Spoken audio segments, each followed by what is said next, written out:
여러분 안녕하십니까? 광주 MBC 뉴스투데이입니다. 먼저 오늘의 주요 뉴스입니다. 정부가 투기 세력과의 전면전을 선포하는 고강도 부동산 대책을 내놨습니다. 지역에선 풍선 효과 우려와 함께 건설 경기의 침체를 걱정하고 있습니다. 새로운 야생동물을 쫓기 위해 설치한 전기 울타리에 70대 농민이 감전돼 숨졌습니다. 얼마 전 화재로 인해 드러난 아파트 미화원의 열악한 쉼터에 대해 광주시가 실태 조사에 나섰습니다. 일본 뇌염을 전파하는 작은 빨간집 모기가 광주에서 올해 처음으로 발견됐습니다. 정부가 사실상 투기와의 전면전을 선포했습니다. 투기 수요를 원천 차단하겠다며 서울을 중심으로 한 고강도 부동산 대책을 내놨는데 이 같은 전방위적 초강수가 지역에는 어떤 영향을 미칠까요? 김철원 기자입니다. 6.19 대책에 이어 2달도 안 돼 나온 정부의 8.2 부동산 대책. 지역 부동산 업계는 투기 과열지구 지정 등 예상보다 대책이 강하고 촘촘하다며 투기 세력에 대한 강력한 경고의 메시지가 읽힌다는 입장입니다. 그러면서도 한편으론 과거 사례처럼 풍선 효과를 우려하고 있습니다. 고강도 규제 속에 갈 곳 잃은 투기 자금이 규제가 다소 느슨한 지방으로 몰릴 가능성이 높고 이 경우 집값이 급등해 실수요자가 피해를 입을 수 있다는 겁니다. 투기 세력들로 인해서 가격은 올라 있는 상태고 그러다 보면은 신규 그다음에 새 아파트로 이렇게 이동하려고 하는 인구들은 시민들은 그만큼 피해를 볼 수밖에 없는 그런 상황이 되는 것이죠. 특히 광주 전남의 경우 혁신도시 시즌2가 예고된 가운데 한전공대 설립 등과 맞물려 과열된 부동산 경기를 더 부채질할 수 있다는 우려가 나오고 있습니다. 실제로 올 상반기 광주 남구와 나주의 땅값 상승률은 각각 2.84%와 2.62%로 전국 평균 상승률인 1.84%를 크게 웃돌았기 때문입니다. 반면 800여 개 지역 주택 건설업체들은 정부의 초강수에 분양시장 침체를 우려하고 있습니다. 투기 과열지구로 지정된 서울과 세종시 등지에서 건설 수주가 많기 때문입니다. 분양시장이 침체되게 되면은 그걸 이제 회수할 수 있는 기간들이 이제 오래된 그 금융 비용이라든지 이런 부분들이 그 재정 건전성에 상당히 악영향을 미치게 되는 것이죠. 정부는 이번 조치에 대해 투기 세력을 겨냥한 선별적 규제라고 말하고 있지만 지역에선 역효과는 없을지 우려의 시각을 거두지 못하고 있습니다. MBC 뉴스 김철원입니다. 오늘도 뜨거운 하루가 예상됩니다. 더위에 지치지 않도록 건강관리 잘 해주셔야겠는데요. 현재 광주를 비롯해 나주와 담양, 곡성 등 전남 7개 시군에는 폭염경보가 내려져 있습니다. 그 밖에 전남 모든 지역에도 폭염주의보 발효 중인데요. 오늘 광주의 낮 기온 34도를 비롯해 대부분 지역 어제와 비슷하겠습니다. 낮에는 맑은 가운데 햇볕도 강하게 내리쬐 자외선 지수가 매우 높겠고요. 낮의 열기가 밤까지 이어지면서 곳곳에 열대야가 기승을 부리겠습니다. 현재 일본 남해상을 지나고 있는 제5호 태풍 노루는 일요일쯤에 제주도 남해상을 거쳐서 월요일에는 대한해협으로 빠져나갈 것으로 보입니다. 이 태풍의 북상으로 인해서 빠르면 일요일 밤이나 월요일쯤에는 우리 지역에도 영향을 미치겠습니다. 피해 없도록 미리 대비하시기 바랍니다. 현재 기온 보시면 대부분 지역 25도 안팎으로 출발하고 있고요. 낮 기온 장성 33도, 담양과 화순, 나주 34도로 예상됩니다. 대부분 지역 어제와 비슷한 기온 보이겠습니다. 곡성이 34도, 구례가 33도, 보성 32도로 예상됩니다. 날씨였습니다. 얼마 전 화재로 아파트 지하 한 귀퉁이에 있는 미화원 쉼터들의 열악하고도 위험한 실태가 드러났습니다. 인권도시 광주라고 부르기에 부끄러운 광경이고 심지어 불법입니다. 먼저 박수인 기자가 보도합니다. 아파트의 가장 낮은 곳, 지저분하고 환기가 되지 않은 지하 한 구석에 아파트 미화원들의 쉼터가 있습니다. 창고 같은 곳에서 식사를 해결하고 탈의실과 샤워실도 없이 어둠 속에서 땀에 젖은 몸을 씻지만 주민 대부분이 열악함을 모르거나 관심이 없습니다. 시원하게 꿉꿉해갖고 안 트면 꿉꿉해서 못 있어. 이제 저녁 먹고는 이제 다 여기서 이제 쉬어요. 방도 지저분한데. 더구나 이렇게 아파트 지하 빈 공간을 임의로 쉼터 용도로 변경해서 사용하는 건 불법입니다. 그러나 열악한 쉼터마저 두지 않은 곳이 광주 지역에서만 30%에 가깝고 대안 마련이 쉽지 않다는 이유로 지금껏 지자체 역시 이런 불법 지하 쉼터를 묵과해왔습니다. 하지만 최근 발생한 화재로 지하 쉼터의 존재와 문제점이 드러나자 광주시도 긴급회의를 열고 이달 말까지 광주시 내 처녀단지 아파트를 대상으로 실태조사를 벌이기로 했습니다. 시도를 하고 나서 그 우수 실천 단지에 대해서는 연말에 인센티브 제공이랄지 포상금을 지급할 계획이고요. 그 영세 아파트가 있을 거 아니에요. 그 부분에 대해서는 저희 시에서나 자치구에서 그 휴게실을 설치할 수 있는 재정적 지원을 지금 검토 중에 있거든요. 광주시는 다양한 개선 방안을 검토해 다음 달 중으로 구체적인 개선책을 마련한다는 계획입니다. MBC 뉴스 박수인입니다. 그렇다면 음지 속 미화원 쉼터를 양지로 끌어올릴 방법은 어떤 게 있을까요? 지자체와 주민들이 작은 노력을 기울이는 곳들을 찾아가 봤더니 함께 살아가는 비정규직 근로자들의 환경이 몰라보게 달라졌습니다. 이어서 김인정 기자입니다. 이 아파트는 비정규직 노동자들을 보이지 않는 곳으로 밀어내는 대신 상생을 선택했습니다.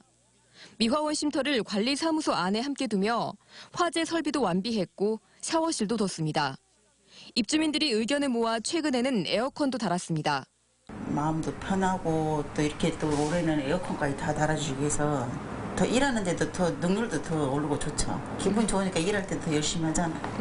지자체가 직접 나서는 경우도 있습니다.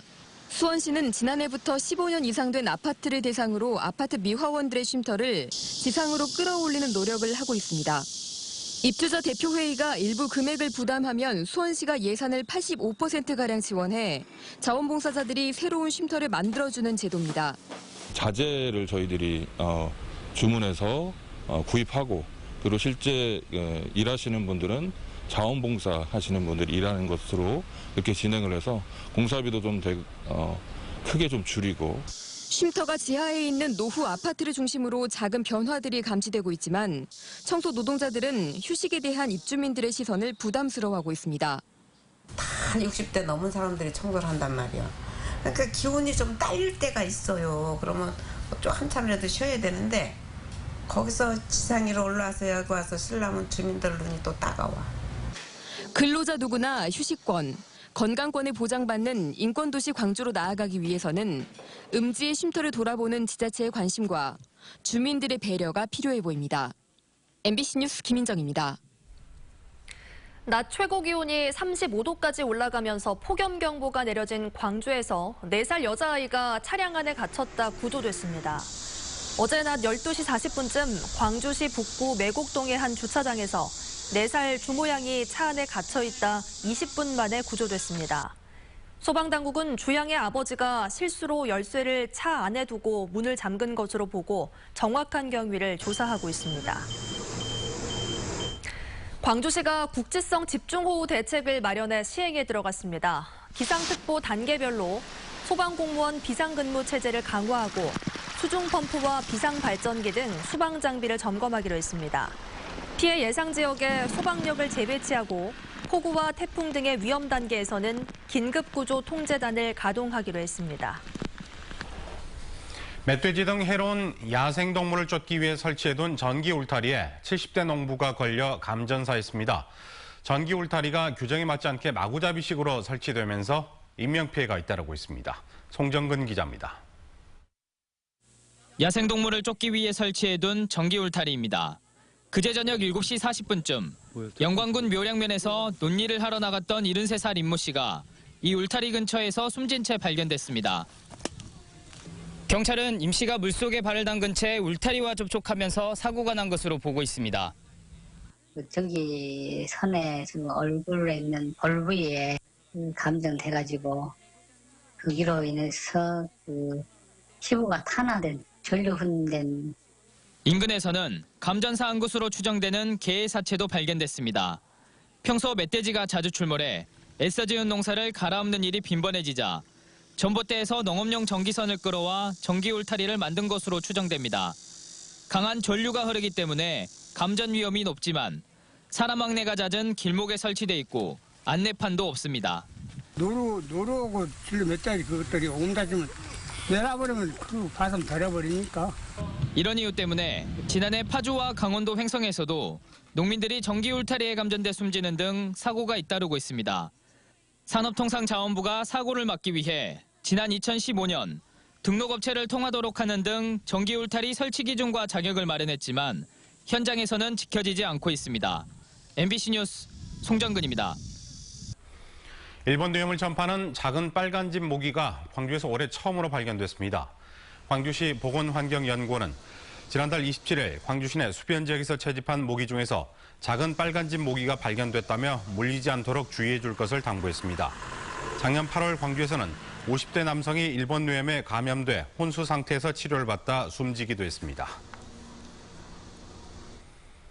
전남 지역 횟집에서 비브리오균이 검출된 것으로 확인됐습니다. 식품의약품안전처는 해수욕장과 항포구 주변 횟집을 대상으로 비브리오균 검사를 실시한 결과 지난달 4일에는 여수, 6일에는 광양에 있는 횟집 수족 건물에서 비브리오 피헬증균이 검출됐다고 밝혔습니다.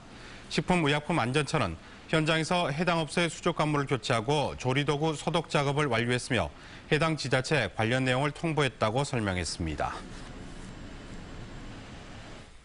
나주의 한 정신병원에서 보호관찰을 받던 탈북자가 전자 발찌를 끊고 도주했습니다. 광주 보호관찰소와 나주경찰서 등에 따르면 지난 1일 나주시 남평읍의 한 정신병원에서 살인미수 전과로 치료 감호를 받은 뒤 보호관찰 중이던 탈북자 48살 유모 씨가 전자 발찌를 끊고 달아나 경찰이 검문 검색을 벌이고 있습니다. 보호관찰소는 피해 망상을 앓고 있는 유 씨가 기초수급 통장에서 돈을 인출하는 등 계획적으로 탈출을 감행한 것으로 보고 경찰과 공조하며 행방을 쫓고 있습니다.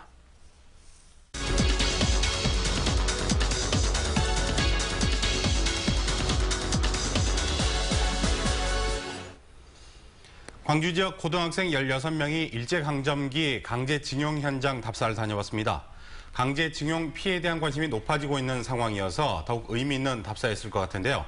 현장 답사를 다녀온 양준서 학생과 자세한 이야기 나눠보도록 하겠습니다. 어서 나십시오. 네, 안녕하세요. 네, 일주일 정도 일본에 다녀오셨는데 어떤 일정으로 어디를 둘러보셨는지 말씀을 해주시죠. 네. 저 자세한 일정을 소개하기 앞서서 저희 청소년 평화교류단에 대해서 설명을 드리도록 하겠습니다. 저희 청소년 평화교류단은 광주시 교육청이 지원하고 근로정신대 할머니와 함께하는 시민 모임이 주관한 행사고요. 이 역사에 관련이 있는 16명의 광주시 고등학생들이 참여했습니다. 일정에 대해서 소개를 드리면 나고야 지역과 도야마 지역을 중심으로 강제 동원과 관련된 유적지를 돌아보았고요. 그 지역의 대학생들과 토론 등의 교류 활동을 진행하였고 일본의 양심적 시민단체들과도 교류 활동을 진행하였습니다. 네, 강제징용 현장에 대해서는 역사 교과서에서 배웠지만 현장을 간 건 처음이었잖아요. 네. 실제로 보니까 어땠나요? 실제로 보니까 교과서에서 봤던 것보다 훨씬 참혹했는데요. 네. 쿠쿠리 지하 분수 공장에서는 그 굴이 되게 큰데 그 큰 굴을 곡괭이 하나로 사람이 직접 손으로 파내야 했던 것과 또 후지코시 공장의 북문에서는 그 담이 되게 높아요. 3m가 되는데 그 높은 담장 안에서 되게 기계처럼 일하셨을 식민지 조선의 국민들을 생각하니까 물론 뭐 슬프기도 하고 안타깝기도 했지만 평화와 인권이라는 가치가 얼마나 소중한 것인지에 대해서 다시 한번 되새길 수 있었습니다. 네, 강제징용 문제에 대한 관심이 있는 일본 시민과도 직접 만나서 교류를 한 것으로 알고 있는데 어떤 이야기를 또 어떤 분하고 나누셨는지 말씀을 해주시죠. 네. 일본 대학생들과는 이제 과거의 역사와 향후 한일 양국이 어떻게 함께 협력하고 나아가야 할 것인지에 대해 이야기를 했는데요. 네. 일본 대학생들이 확실히 이 강제징용의 역사에 대해서 자세히 알지는 않는 것으로 보였습니다. 네, 네. 하지만 그 이유가 그 학생들에게 있는 것은 아니고 과거의 어떤 가해의 역사를 은폐하고 축소하려는 일본 정부의 교육 정책에 있다는 것으로 생각이 됩니다.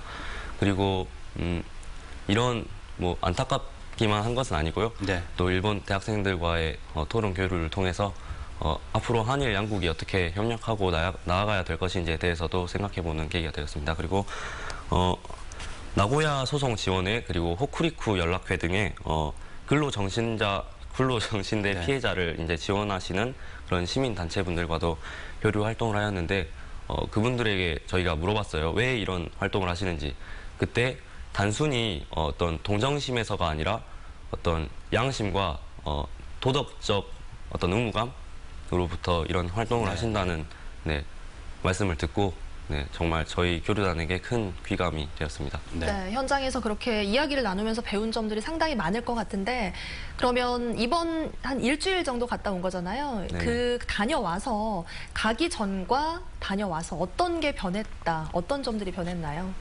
네, 아무래도 학교에서만 생활하다 보면 쉽게 할 수 없는 경험이잖아요. 그래서 그런 경험들을 통해서 사고의 어떤 폭이 한층 더 확장됨을 느꼈습니다. 가기 전에는 일본 하면 막연히 어떤 부정적인 네, 감정이 들었는데 평화교류단 활동을 통해서 어쩌면 우리 한국 사람보다 더 이 문제에 대해서 관심을 가지고 고군분투하시는 그런 일본의 양심적 시민분들을 보면서 지금까지의 저와 이 문제에 안일한 어떤 대한민국의 반성을 하기도 하고 일본이라는 나라에 대해서 인식의 폭이 더 넓어지게 된 것 같습니다. 네. 지금 고등학교 2학년인데 네. 어느 정도의 그 어른보다 더 생각이 깊다는 걸 제가 느끼게 됐습니다. 네. 오늘 나와주셔서 고맙습니다. 네, 감사합니다. 학교가 없는 외딴 섬 가운데는 아직도 인근의 큰 섬까지 통학선이 다니는 곳들이 있습니다. 그런데 교육청이 예산 부담과 노후화에 따른 안전 문제로 당장 다음 학기부터 통학선을 강제 폐선하겠다고 밝혀 아이들의 통학길이 막히게 됐습니다. 박영군 기자가 취재했습니다. 70여 가구가 살고 있는 완도군 횡간도. 6학년 효성이와 동생 3학년 효원이는 10년 전 섬 학교가 문을 닫아 100길로 30여 분 떨어진 인근 큰 섬의 초등학교를 다니고 있습니다. 그런데 효성, 효원이 가족은 최근 청천벽력 같은 소식을 들었습니다. 교육청이 올 2학기부터 20톤급 통학선을 강제 폐선하겠다고 밝혔기 때문입니다. 지은 지 30년이 돼 안전 운항이 불가능한 데다 연간 3억 원이 넘는 운영비도 새로운 통학선 건조도 어렵다는 게 이유입니다. 선을 그렇게 운영하다가 만약에 이제 사고가 나면은 그 이제 책임이 이제 너무 크잖아요, 그래서. 이에 대해 효성, 효원이 부모는 사전 충분한 논의도 없이 1인당 40만 원 지원을 내세워 어린 자녀들을 다른 섬에서 하숙시키라는 건 말도 안 된다며 맞서고 있습니다. 버림받은 거지 않습니까? 교육청에서 기본 교육을 무시하겠다는 건데 국가에서 하는 일인데 저는 도저히 납득할 수가 없습니다. 현재 남아있는 전남의 통학선 두 척 가운데 한 척인 완도 횡간도 통학선. 강제 폐선 시 직접 어선을 몰아서라도 아이들을 통학시키겠다는 학부모의 거센 반발 속에 교육당국은 뒤늦은 해법 찾기에 분주한 모습입니다. MBC 뉴스 박영훈입니다. 광주에서 운영되는 방과후 학교가 입시 준비와 영어 위주 강좌인 것으로 나타났습니다. 학벌 없는 사회를 위한 광주 시민 모임은 광주 지역 초중고교의 방과후 학교 현황을 분석한 결과 고등학교의 경우 전체 강좌의 94%가 국영수 위주로 운영되고 있고 사립초등학교에서는 영어 강좌가 44%를 차지한 것으로 나타났다고 말했습니다. 학벌 없는 사회는 방과후 학교가 다양하고 창의적인 특기적성 교육의 기회를 제공해야 한다고 지적했습니다. 내일부터 5일까지 이틀 동안 광주 상무시민공원에서 물놀이 프로그램이 진행됩니다. 광주시는 사회적 경제 여름 프로그램으로 광주 상무시민공원 일대 대형 워터슬라이드, 어린이 수영장 등을 마련해 이틀 동안 운영한다고 밝혔습니다. 오전 10시 30분부터 오후 6시까지 운영되는데 보호자를 동반한 어린이와 가족은 물놀이장을 무료로 이용할 수 있습니다. 국내 수출입 1위 항만인 여수 광양항의 물동량이 꾸준한 증가세를 보이고 있습니다. 하지만 전체 물동량의 10% 이상을 차지하고 있는 컨테이너 화물은 환적 화물의 감소로 여전히 부진을 면치 못하고 있습니다. 김종태 기자가 취재했습니다. 여수 광양항에서 올해 들어 지난 6월까지 처리한 물동량은 1억 4,300만 톤. 지난해 같은 기간에 비해 2.6% 늘었습니다. 석유화학 원자재의 수입 화물과 기계 차량 부품 등의 교용량이 늘어난 것이 물동량 증가를 견인했습니다. 특히 일반 화물 가운데 자동차 화물 처리량은 해마다 큰 폭의 상승세를 보이고 있습니다. 여수 광양항이 우수한 항만 시설과 입지 여건을 바탕으로 물류 중심 항만으로 자리를 굳히고 있다는 분석입니다. 올해는 지금 현재 저희가 2억 9천만 톤을 목표로 잡고 있는데요. 이런 상황이라면은 저희가 현재 우리 국내에 수출입 항만으로 지금 1위를 유지하고 있는데 1위 항만을 굳건히 지켜나갈 수 있으리라고 봅니다. 하지만 여수광양항 전체 물동량의 13%를 차지하고 있는 컨테이너 화물은 부진을 면치 못하고 있습니다. 지난 6월까지 107만 7천 TU를 처리해 지난해 같은 기간보다 7.7% 줄었습니다. 운송 중 화물을 다른 운송수단에 옮겨 싣는 한적 화물이 39%나 줄어든 것이 가장 큰 원인입니다. 한진해운 파산에 따라 광양항 대신 중국 항만이나 인천항 등에서 환적 화물을 처리하는 경우가 늘고 있는 것으로 나타났습니다. 대형 화주들과 매칭 마케팅을 지금 열렬히 하고 있고 또 저희가 지금 실시하고 있는 인센티브 제도를 적극 활용해서 마케팅 활동을 지금 적극하고 있는 그런 상황입니다. 국내 최대 복합 물류 항만인 여수 광양항. 여수 광양항의 전체적인 물동량 증가에도 불구하고 광양항의 안정적인 컨테이너 화물 확보가 지역 항만 활성화의 중요 과제로 대두되고 있습니다. MBC 뉴스 김종태입니다. 민주당 이계호 의원과 민영배 광산구청장, 유곤기 곡성군수와 김종식 광주시 경제부시장은 어제 국회에서 기자회견을 갖고 금호타이어 해외 매각에 대한 강력한 반대 의사를 밝혔습니다. 이들은 중국 업체가 금호타이어를 인수할 경우 기술력만 흡수한 뒤 국내 공장을 폐쇄하고 임금이 싼 중국으로 튈 것이 자명하다며 매각 중단과 대책 마련을 정부에 요구했습니다. 전남대와 조선대 등 광주적 4개 대학 총동창회도 광주시 의회에서 기자회견을 갖고 금호타이어 해외 매각 중단을 촉구했습니다. 서남의 오징어잡이가 풍어를 이루고 있습니다. 지난달 오징어 위판이 시작된 진도 삼왕항과 신안 흑산도항은 80천 안팎의 어선들이 몰리면서 위판량과 위판액이 작년보다 30% 이상 늘었으며 가격도 20마리 한 상자에 3만 원 선으로 작년보다 높게 형성되고 있습니다. 이처럼 오징어가 풍어를 이루는 것은 서남의 어장에서 오징어가 활동하는 23도 안팎의 적정 수온이 유지되고 있기 때문으로 보입니다. 광주 광산경찰서는 중학생 동창을 물고문하는 등 집단으로 폭행한 고교생 2명을 구속하고 가담학생 4명을 불구속 입건했습니다. 고등학교 1학년 16살 A군 등은 최근 1년간 광주 광산구 일대 모텔 등에서 중학교 동창인 피해자를 물고문하고 야구방망이로 폭행한 혐의입니다. 학교 폭력을 주도한 해당 학생들은 시교육청으로부터 이미 퇴학 처분을 받았습니다.